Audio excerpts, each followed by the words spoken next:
la realidad es otra. La realidad es que las necesidades básicas insatisfechas o se han sostenido o se han aumentado. La realidad es que el conflicto armado sigue en esos territorios, pero además se han reciclado violencia, se han generado nuevas violencias, y la realidad es que existen y están aumentando la presencia de cultivos de uso ilícito. El segundo elemento, el capítulo étnico, dentro de sus justificaciones, establece y reconoce el Estado, y las FARC reconocen, que el conflicto armado se generó y dejó unos impactos desproporcionados en los territorios y la población étnica. Entendería uno entonces que para superar, y ojo con esto, que son 16 PEDET, de esos 16 PEDET, 15 tienen presencia y territorio étnico.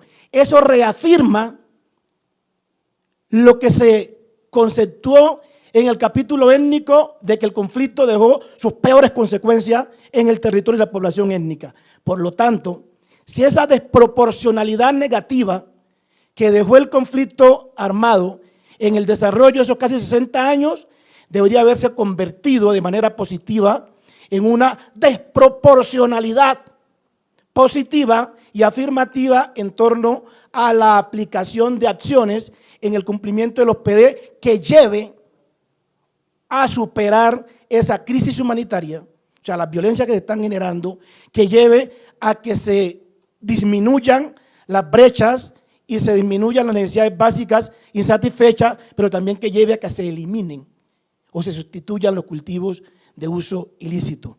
Entonces, en ese sentido, la percepción que tiene el Consejo Nacional de Paz Afrocolombiano es que se han hecho cosas. Sí, y no es lo mismo asistir que participar. Y participar para aprobar no es lo mismo participar para definir e implementar. Y en ese orden creo que hubo una equivocación tanto de quienes diseñaron los mecanismos PD para la implementación en términos institucionales como comunitarios. Caímos en el error de creer que pensar en enfoque étnico era hablar de cultura, era hablar de una cosa y la otra, y no de los procedimientos y los mecanismos efectivos para la implementación. ¿Y a qué quiero llegar? Y con esto termino esta primera parte. El enfoque étnico tiene que reconocer las debilidades técnicas de educación y las posibilidades reales que tienen las comunidades étnicas en sus territorios para competir en igualdad de condiciones que el resto del país.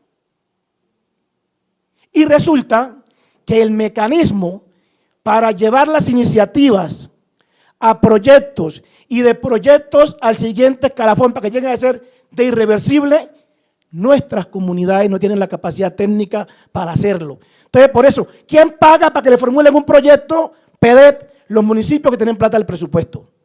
Y pueden pagarle a unos formuladores que lleguen, que le formulen y le zampan el 10% por la formulación y se lo llevan irreversible, el 15% es lo que nos comentan las comunidades en los territorios.